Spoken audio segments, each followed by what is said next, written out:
ಪೂಜಾ ಸ್ಥಳಗಳು. ಪೂಜಾ ಸ್ಥಳಗಳು ಅಂದ್ರೆ ಏನು ಗೊತ್ತುಂಟಾ?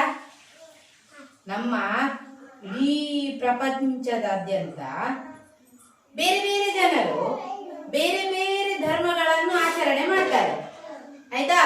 ಕೆಲವರು ಕ್ರೈಸ್ತ ಧರ್ಮ ಆಚರಣೆ ಮಾಡ್ತಾರೆ, ಕೆಲವರು ಹಿಂದೂ ಧರ್ಮ ಆಚರಣೆ ಮಾಡ್ತಾರೆ, ಕೆಲವರು ಮುಸ್ಲಿಂ ಧರ್ಮ, ಕೆಲವರು ಜೈನ, ಸಿಖ್, ಈಸಾಯಿ, ಹೀಗೆ ತುಂಬಾ ಬೇರೆ ಬೇರೆ ಧರ್ಮಗಳಿವೆ.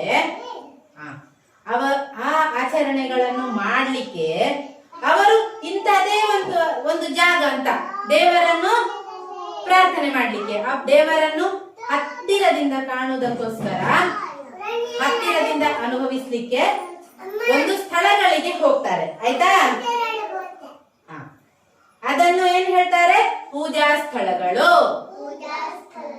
Place of worship. ಇಂಗ್ಲಿಷ್ ನಲ್ಲಿ ಪ್ಲೇಸ್ ಆಫ್ ವರ್ಷಿಪ್ ಹೇಳ್ತಾರೆ, ಕನ್ನಡದಲ್ಲಿ ಪೂಜಾ ಸ್ಥಳಗಳು. Very good. ಈಗ ನೋಡಿ, ಮೊದಲನೇದಾಗಿ ಇಲ್ಲಿ ಒಂದು ಚರ್ಚ್ ಇದೆ. ಚರ್ಚ್ಗೆ ಕ್ರಿಶ್ಚಿಯನ್ರು ಹೋಗ್ತಾರೆ. ಯಾರು? ಕ್ರಿಶ್ಚಿಯನ್ರು ಏನ್ ಮಾಡ್ತಾರೆ? ಅಲ್ಲಿ ಹೋಗಿ ಬೈಬಲ್ ಓದ್ತಾರೆ, ಅಲ್ಲಿ ಯೇಸು ಕ್ರಿಸ್ತನ ಪ್ರಾರ್ಥನೆ ಮಾಡ್ತಾರೆ. ಈಗ ಜೋಹಾನ್ ನೋಡಿ, ಜೋಹಾನ್ ಅವರೆಲ್ಲ ಚರ್ಚಿಗೆ ಹೋಗ್ತಾರೆ ಪ್ರಾರ್ಥನೆ ಮಾಡಲಿಕ್ಕೆ. ಅವರ ಪವಿತ್ರ ಧರ್ಮ ಗ್ರಂಥ ಅವರ ಪವಿತ್ರ ಧರ್ಮ ಗ್ರಂಥ ಬೈಬಲ್. ಏನು? ಚರ್ಚ್. ಇದು ದೇವಸ್ಥಾನ. ಇದು ನಮ್ಮ ಹಿಂದೂಗಳ ಪೂಜಾ ಸ್ಥಳ. ಹಿಂದೂ ಧರ್ಮದವರು ದೇವಸ್ಥಾನಕ್ಕೆ ಹೋಗ್ತೇವೆ ನಾವು, ಅಲ್ವಾ? ಅಲ್ಲಿಗೆ ತೆಂಗಿನಕಾಯಿ, ಬಾಳೆಹಣ್ಣು, ಊದುಬತ್ತಿ, ಕರ್ಪೂರ, ಹೂವೆಲ್ಲ ತಕೊಂಡು ನಾವು ದೇವಸ್ಥಾನದಲ್ಲಿ ದೇವರಿಗೆ ಪ್ರಾರ್ಥನೆ ಮಾಡಿಸ್ತೇವೆ. ನಾವರ ದೇವಸ್ಥಾನಕ್ಕೆ ಹೋಗಿದ್ಯಾ? ಇಲ್ಲಿ ಹಿಂದೂಗಳ ದೇವರಿಗೆ ಪ್ರಾರ್ಥನೆ ಸಲ್ಲಿಸುತ್ತೇವೆ. ನಮ್ಮ ದೇವರ ನಾವೆಲ್ಲ ಎಲ್ಲಿಗೆ ಹೋಗುದು? ದೇವಸ್ಥಾನಕ್ಕೆ. ನಮ್ಮ ಪವಿತ್ರ ಗ್ರಂಥ ಭಗವದ್ಗೀತೆ. ಏನ್ ಹೇಳಿ?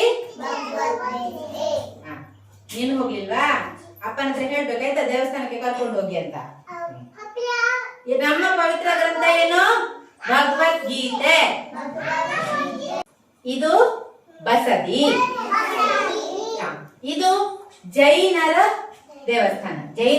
ಜೈನರು ಹೋಗುವುದು ಈ ಪೂಜಾ ಸ್ಥಳಕ್ಕೆ. ಎಲ್ಲಿಗೆ? ಬಸದಿಗೆ ಹೋಗ್ತಾರೆ. ಅವರು ಮಹಾವೀರ ಸ್ವಾಮಿಯವರನ್ನು ಪೂಜೆ ಮಾಡ್ತಾರೆ. ಹಾಗೇನೆ ಮಹಾವೀರ ಸ್ವಾಮಿಯ ಹಾಗೇನೆ ಬೇರೆ ಬೇರೆ 24 ತೀರ್ಥಂಕರರು ಇದ್ದಾರೆ. ಅವರಿಗೆ ದೇಶದಾದ್ಯಂತ ಬಸದಿಗಳಿವೆ. ಅವರ ಪವಿತ್ರ ಗ್ರಂಥ ಷಟ್ಕಂಡಾಗಮ. Very good. ಇವರು ಶಾಂತಿ, ಅಹಿಂಸೆಯನ್ನು, ಅವರು ಯಾವುದೇ ರೀತಿಯ ಹಿಂಸೆ ಮಾಡುವುದಿಲ್ಲ. ಅಹಿಂಸವಾದಿಗಳು ಇವರು. ಆಯ್ತಾ? ಆಮೇಲೆ ಇದು ಮಸೀದಿ. ಇಲ್ಲಿ ಮುಸ್ಲಿಮರು ಹೋಗ್ತಾರೆ. ಅಲ್ಲಿ ಅವರು ಅಲ್ಲಾಹುವನ್ನು ಪೂಜೆ ಮಾಡ್ತಾರೆ. ಯಾರನ್ನು? ಅಲ್ಲಾಹು. ಅವರ ಪವಿತ್ರ ಗ್ರಂಥ ಕುರಾನ್. ಇದು ಮಸೀದಿ. ಈಗ ಇದೆಲ್ಲ ಏನು? ಪೂಜಾ ಸ್ಥಳಗಳು. ಇದು ಚರ್ಚ್, ದೇವಸ್ಥಾನ, ಬಸದಿ, ಮಸೀದಿ. ಅರ್ಥ ಆಯ್ತಾ ಎಲ್ಲರಿಗೂ? ಎಲ್ಲಾ ಧರ್ಮಗಳು ನಮಗೆ ಕಲಿಸುವುದು ಒಂದೇ. ಎಲ್ಲರೂ ಶಾಂತಿ, ಪ್ರೀತಿ ಮತ್ತು ಇನ್ನೊಂದು ಧರ್ಮವನ್ನು ಗೌರವಿಸಬೇಕು. ಗೊತ್ತಾಯ್ತಾ? ಎಲ್ಲಾ ದೇವಸ್ಥಾನಗಳನ್ನು, ಎಲ್ಲಾ ಪೂಜಾ ಸ್ಥಳಗಳನ್ನು ನಾವು ಗೌರವಿಸಬೇಕು. ಆಯ್ತಾ? Very good. ಚಪ್ಪಾಳೆ ಕೊಡಿ ನೋಡೋಣ.